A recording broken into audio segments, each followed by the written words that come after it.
नमस्कार मंडळी. तर आपल्या सगळ्यांचं पुन्हा एकदा स्वागत आहे नवीन एका धमाकेदार पॉझिटिव्ह व्हिडिओमध्ये. तर मंडळी, तुम्हाला थंबनेल आणि टायटलवरून कळलंच असेल की आजचा व्हिडिओ कोणा संदर्भात आहे ते. तर त्या ताईंच्या चॅनलचं नाव आहे इंडिया आणि मी. तर सुरुवातीला त्यांच्या चॅनलचं नाव होतं अमेरिका आणि मी, पण आताच रिसेंटली त्या अमेरिकेमधनं भारतामध्ये आलेल्या आहेत कायमच्या, आणि आता त्यांनी त्यांच्या चॅनलचं सुद्धा नाव चेंज केलेलं आहे. तर त्या ताईंचं नाव, काकूंचं नाव आहे पूनम. तर पूनम काकू, तुमचे व्हिडिओ छान असतात, पॉझिटिव्ह. सुरुवातीला तुम्ही तुमच्या चॅनलवरती अमेरिके रिलेटेड छान छान व्हिडिओज सुद्धा टाकत होतात. तिकडचं लाईफस्टाईल, इंडियन लोक तिकडे कसे राहतात, तो कल्चर वगैरे. तर या सगळ्या गोष्टी आम्हाला सगळ्यांनाच बघायला खूप आवडायच्या.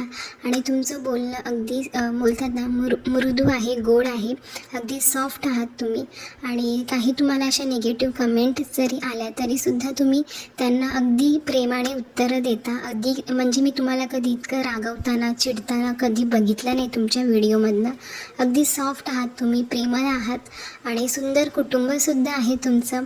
आणि जेव्हापासून तुम्ही आता इंडियामध्ये राहायला आलेला आहात, तर तेव्हापासून इतकं सुंदर तुमचं घर. मला खरंच सांगते, मी तुमचं घर जे आहे ना, ते मला प्रचंड आवडतं. आणि तुम्हाला कमेंट्ससुद्धा असतात तुमच्या घरासंदर्भात की पूनम, तू तुझं घर खूप छान डेकोरेट केलेलं आहे, आणि तुमचं जे काही कलर आहे, कलरिंग चॉईस जो आहे तो सुद्धा खूप सुंदर आहे.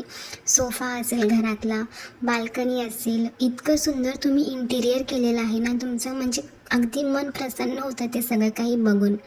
आणि त्याचबरोबर खूप छान पॉझिटिव्ह गोष्टी आहेत तुमच्याकडनं शिकण्यासारख्या, की एखाद्या सिच्युएशनमध्ये आपण कसं स्वतःला सांभाळलं पाहिजे, कसं डील केलं पाहिजे.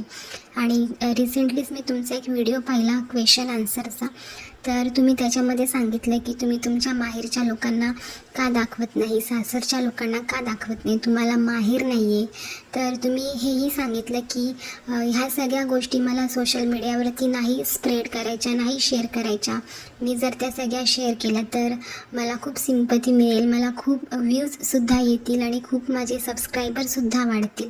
तर खरंच आहे काकू, म्हणजे तुमची ही गोष्ट मला खूप आवडली. कारण की आजकाल आपण बघतो की लोक जे आहेत ती आपली पर्सनल लाईफ, म्हणजे काही लोक आहेत जे अगदी डिसेंटमध्ये राहून, अगदी लिमिटमध्ये राहून शेअर करतात, दॅट इज ओके.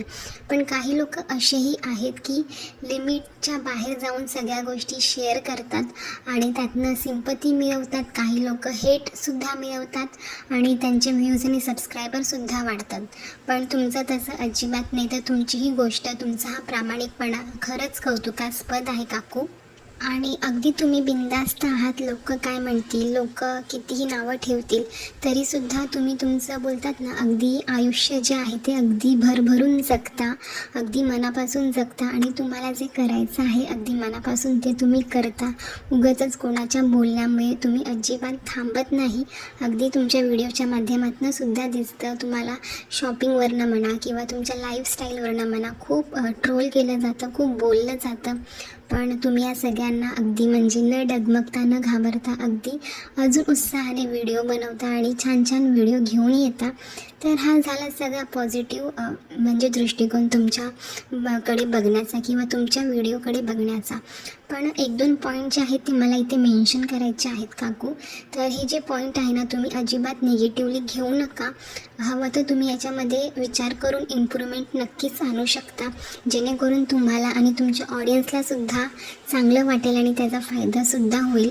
तर पहिली गोष्ट अशी की आता खर्चाबद्दल पण तुमच्या बरंच बोललं जातं, ट्रोल केलं जातं की तुम्ही खूप अति खर्च करता, नवऱ्याचा पैसा तुम्ही उधळता आणि नवऱ्याच्या जीवावर जगता वगैरे वगैरे, खूप काही बोललं जातं. तर त्या गोष्टीकडे मी आता जाणार नाही आहे. पण रिसेंटली जेव्हा तुमचं घराचं इंटिरियरचं काम सुरू होतं, तर तुम्ही एका मॉलमध्ये गेला होतात, आणि तिकडनं तुम्ही अगदी 40-50 हजाराचे पेंटिंग विकत घेतलं होतं.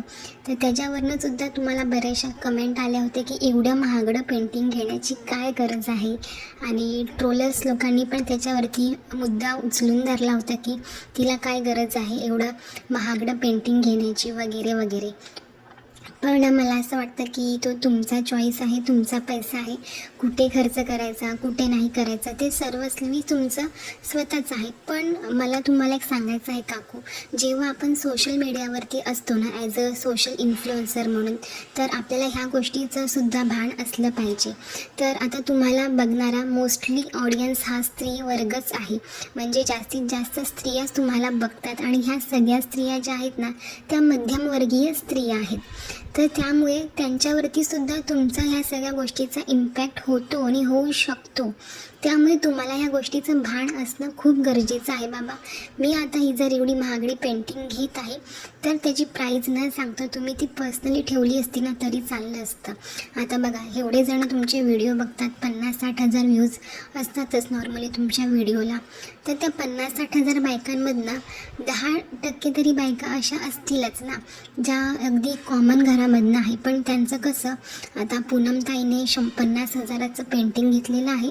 मी पण माझ्या नवऱ्याकडे निदान 5 किंवा 10 हजाराचं तरी पेंटिंग मागू शकते आणि मग ते हट्टसुद्धा करू शकतात किंवा मग त्या या सगळ्यामुळे त्यांच्या घरामध्ये वादसुद्धा निर्माण होऊ शकतात.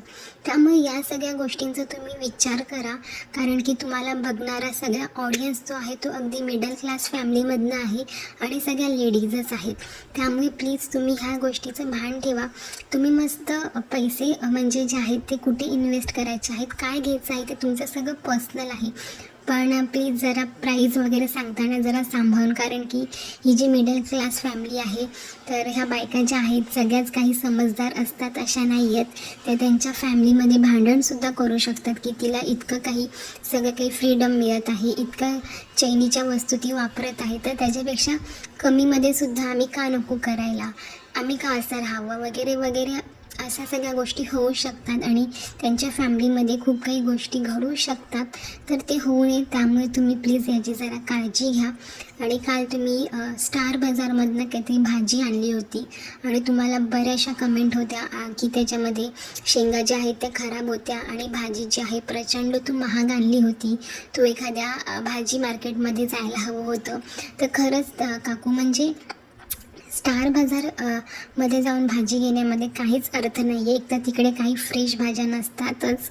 पण मला असं वाटतं की पर्सनली तुम्ही भाजी मार्केट म्हणा किंवा एखाद्या भाजीवाल्या मावशीकडनं म्हणा भाज्या घेतल्या तर तुम्हालासुद्धा त्या फ्रेश आणि ताज्या भाज्या मिळतील.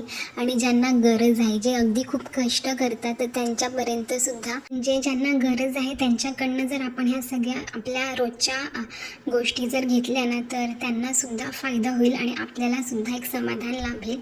तर ह्या सगळ्या गोष्टी 2 पॉईंट जे आहेत ते मी मांडले, जे तुम्ही विचार करू शकता त्याच्यावरती आणि नक्कीच इम्प्रूव्हमेंट आणू शकता. आणि बस जास्त काही तुमच्याबद्दल नाही आहे बोलण्यासारखं निगेटिव्हली. पॉझिटिव्ह गोष्टी खूप साऱ्या आहेत ज्या मी ऑलरेडी सांगितल्या आहेतच. तर मंडळी तुम्ही जर ह्या काकूंचे व्हिडिओ बघत असाल तर तुम्हाला त्या काकू कशा वाटतात ते मला कमेंट बॉक्समध्ये नक्की कळवा. आणि अजून काही इम्प्रूव्हमेंट असतील तर ते सुद्धा कमेंट बॉक्समध्ये नक्की सांगा. आणि पूनम काकू जर तुमच्यापर्यंत माझा हा व्हिडिओ गेला तर एकतरी कमेंट ह्या व्हिडिओला नक्की करा. तर मंडळी भेटूया आपण मस्त अशा धमाकेदार व्हिडिओसोबत पुन्हा एकदा. आणि तुम्हाला कोणाबद्दल अजून ऐकायला आवडेल, कोणत्या ब्लॉगर्सबद्दल तुम्हाला ऐकायला आवडेल किंवा कोणता असा सामाजिक विषय आहे जसं की आपले नातेसंबंध असतात सासू सुनाचं, जावाजावांचं, नणंद भावजयांचं, तर त्या रिलेटेडसुद्धा तुम्हाला जर माझे विचार किंवा असे काही व्हिडिओज तुम्हाला ऐकायला आवडतील तर नक्की मला कमेंट बॉक्समध्ये सांगा. तर आपण भेटूया मस्त धमाकेदार व्हिडिओसोबत. तोपर्यंत सगळ्यांनी आपापली आणि आपल्या कुटुंबाची काळजी घ्या. बाय.